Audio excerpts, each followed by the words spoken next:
Hello, and welcome back to my Let's Play of Hitman Reborn Battle Arena. Last time we played Yamato, this time we're playing Chrome, who might be the most complete character in this game. What I mean by that is everything they do function, and it functions right. So like, it feels like everything. The best way I would describe it is it feels like she was made first or she was made last. That type of situation. A lot of time when game devs create characters, they end up creating the first character and then basing everyone around that character. But as you have seen throughout this Let's Play, everyone have not been created equal, and everyone pretty much has their own just like game plan that is pretty much separate from each other. So you really don't get the idea that, oh, well, they were just basing it around the game mechanic or anything like that. Like I said in the Lambo video, I don't think the Hyper Strike multiple meters of bar really have any use besides one character being Lambo. So but anyway, today is Chrome Day, and she happens to be my favorite character in this series. She also happened to have my favorite theme in this whole entire game. I don't, well, actually, I'm pretty sure none of these songs have names, but they might have names. But, Chrome theme is just, like, really good. I also really like her outfit, which is basically her, suit outfit that she would get in the, why am I blanking on the name? In the big fight with Yakuya. But it's kind of weird because I don't think you wear that outfit till literally that fight. I do get that it's also just a basic mafia outfit, so one second. Alright, we're back. Sorry about that. Like I was saying, Chrome theme happened to be one of my favorite themes in this game. It's a really upbeat song, which kind of weird considering how, what's the one I'm looking for? I want to say miserable or depressing. She typically has a very, oh yeah, that's right. As I mentioned before in the Yamato episode, whenever you grab with Chrome, they are forced into a groggy state. This is exactly great because of the fact that, remember how I said you take more damage as well as more chip damage? Well, what do you want more of if you are a zoner?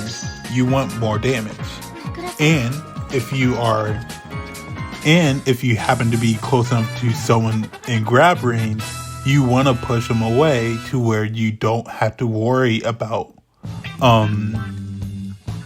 the range again, forcing them back into neutral. Again, this character is really, really great in terms of how they are made. It's just so confusing how all the other characters aren't really properly made. But whatever. Let's talk about the character. Let's talk about how the character plays a bit. So Chrome has 3 special moves, as same as everyone else. He can summon Mercuro with quarter circle forward. Depending on the strength of the button, he goes even farther and change a different angle as he lunges from the sky. The hitbox is active as soon as he appears.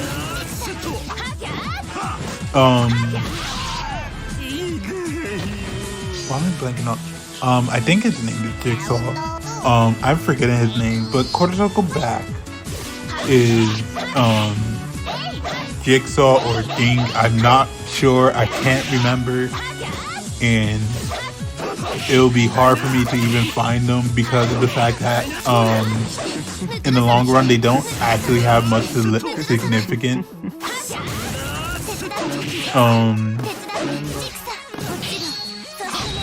But essentially he is probably the move you're going to use the most as Chrome, as you can see. The problem with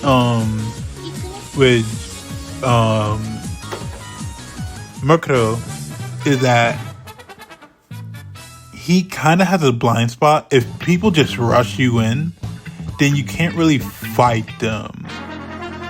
And so, like, you aren't covered when someone happened to hit you. Or, like, they happen to move forward enough to avoid Murkrow.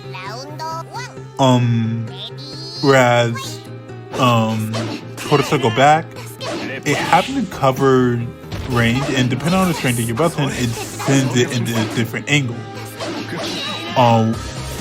Light sends it closer to the ground, but also bring it back high in the ground. So, like, if they happen to jump over you, essentially you block the move because they jumped over you, and the wind back is going to catch them. Quarter Circle Back Triangle is typically the one that you're going to use more than anything. The reason being is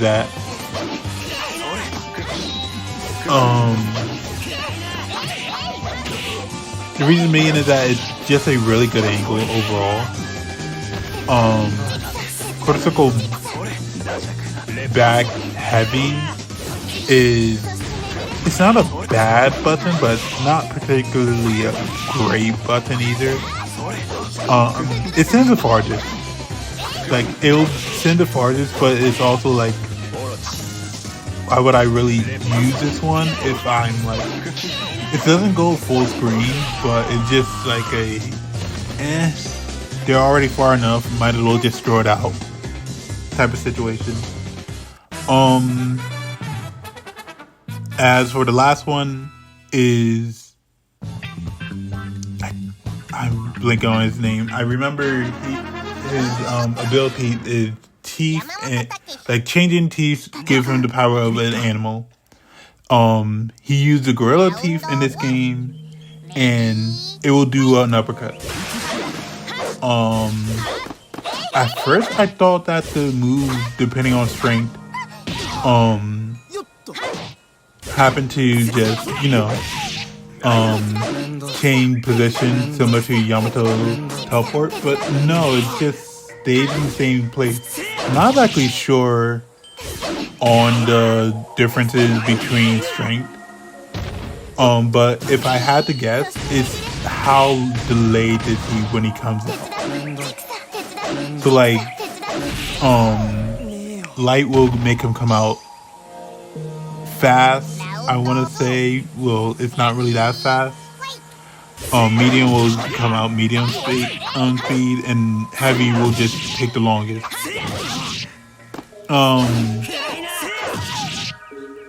And you really want to use him in between using Jing as well, because essentially you go into a loop state where he also kind of is your get off me tool when you guess right. Hold on. All right, we're back. Sorry again. I'm going to be interrupted a lot, it seems, lately, mainly because of the fact that it's summertime. A lot of people are staying in because lately we've been having a lot of rainy weather. So, it is what it is. But back to game mechanics. So the last thing I haven't explained, well, actually I didn't properly get to finish explaining Gorilla. Gorilla, pretty much, you want to use him in between all your zoning tools. as a way to just basically get your opponent off of you. You pretty much can set him up after you send out either one. Though Mercado is kind of just worse, I want to say, in that you can't actually use anyone else until you finish until he finished landing. So even though he does a lot of damage, you're just kind of better off using go to circle back a lot of the time. Why did her belt look like a sensor bar for a second? I'm sorry. But yeah, she's really good as a zoner. She has a lot of tools that I think are really great for the game that she's in. In fact, she kind of doesn't really play the game in general. She just happened to be a part of the game as well as just be a good journal zoner. The last thing I need to talk about is actually her special. A lot of specials, as you may have noticed, aren't particularly good. However, Mercado is in a weird way good, but not great. The reason being is that, as you can see, it's a pillar of fire that just so happened to reach a good portion of the screen. It's nothing spectacular at first glance, but because you're just thinking, well, I'm barely ever going to hit this because my opponent is going to guard it. And then you realize what exactly it's really for. So even if your opponent guards it, they take a lot of chip damage as well as a lot of guard damage. It also sends them back a good far away. Some of you might be getting what I'm getting at. Essentially, it's a good move not because of getting hit or anything, but a good move because you can just throw it out and not have to worry about it. And I somehow lost that round. I'm so confused. But yeah, you can kind of just, as I just find it funny now. I say you could just throw it out, and then all of a sudden, the one reason why you can't throw it out, it shows up being Hibari. Fun fact about Hibari, both versions of Hibari are rather ignorant, and I don't know what the frick is going on with them.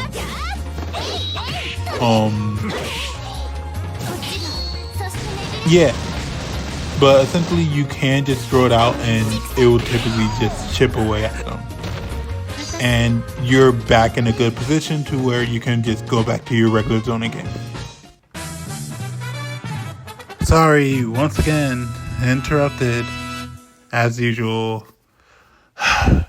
I'm really sorry, man, guys. I really wish that I wasn't interrupted so much, but it is what it is. But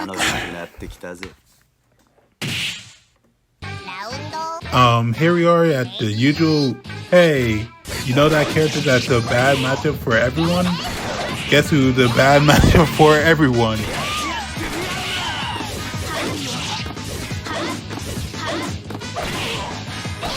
I'm not even sure at this point if it's just Xanthus is a bad matchup for everyone, or if it's just he's just that good.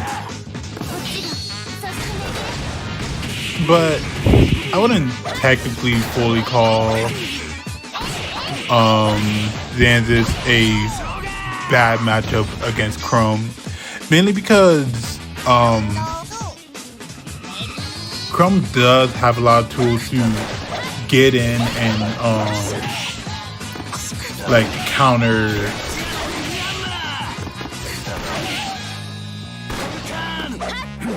Xanthus.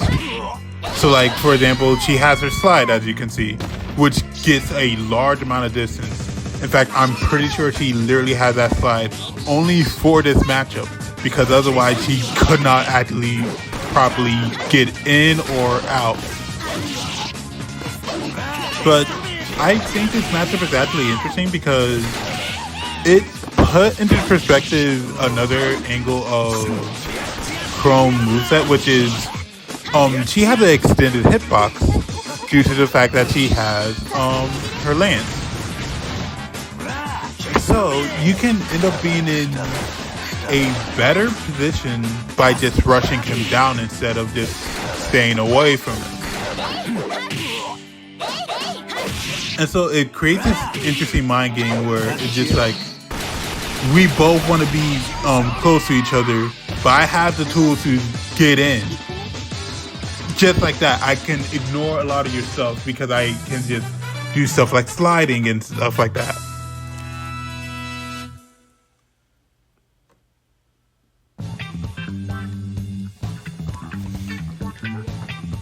Alright, so... Oh, right. There is something I don't think I've mentioned yet up to this point. As you may have noticed, some arcades have ended earlier than the others. So the reason being is that there's a secret condition to get to the fight 9 and 10. Fight 9, you must not lose a single fight. You must not use a single continue, and otherwise you will actually lose the match. Fight 9 is with 10 years later Hibari, who is a really strong character. He has a lot of good tools, a really quick projectile, great DP by the way, and great rush attack, a lot of multi-hit too. So for this particular matchup, you do want to just like either zone him out like how I tried to, or be prepared to like keep him at bay. So like basically keep him at the perfect range to where you're not full screen, but you're not close enough to him. 10 years ago, Hibari can just close the distance from far away like crazy with no problem.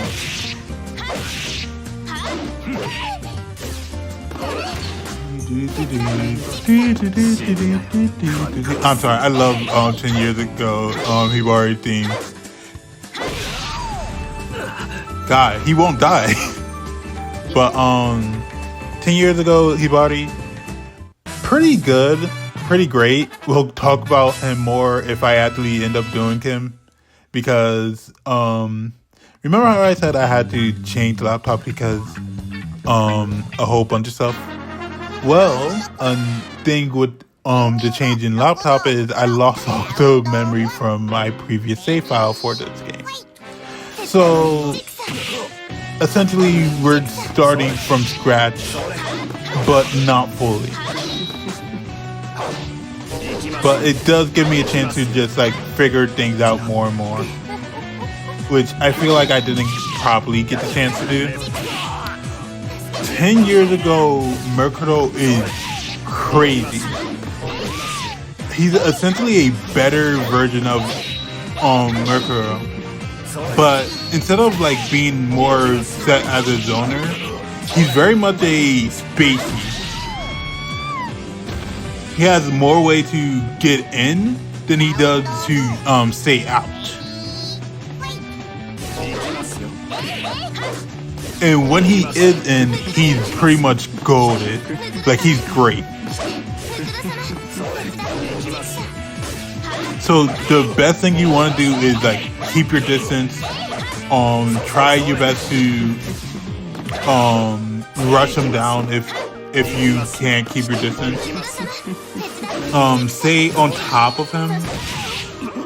Like, always have something there to basically stop his nonsense.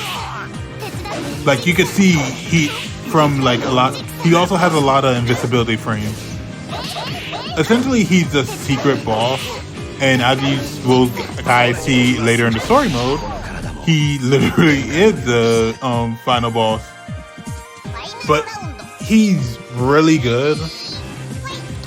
so good in fact that I really don't actually know the proper conditions, because sometimes you can just end up reaching stage 9 while a single continues and you still don't reach him. So I'm not fully sure what it is, but I made sure for this particular playthrough that I did fight 10 years ago Murkrow. His theme is extremely aggressive as well as like dire. It's this type of theme that just screams, yeah, you want to get away from this man as soon as possible. This is the final fight, you're here. But that'll be the end of this episode. Thank you guys so much for watching, and sorry for all the interruptions. Yeah, I really do like how Chrome plays in this game, and I'm pretty sure I would have liked Chrome no matter what. But anyway, guys, thank you for watching, and I hope you have a good day. Take care.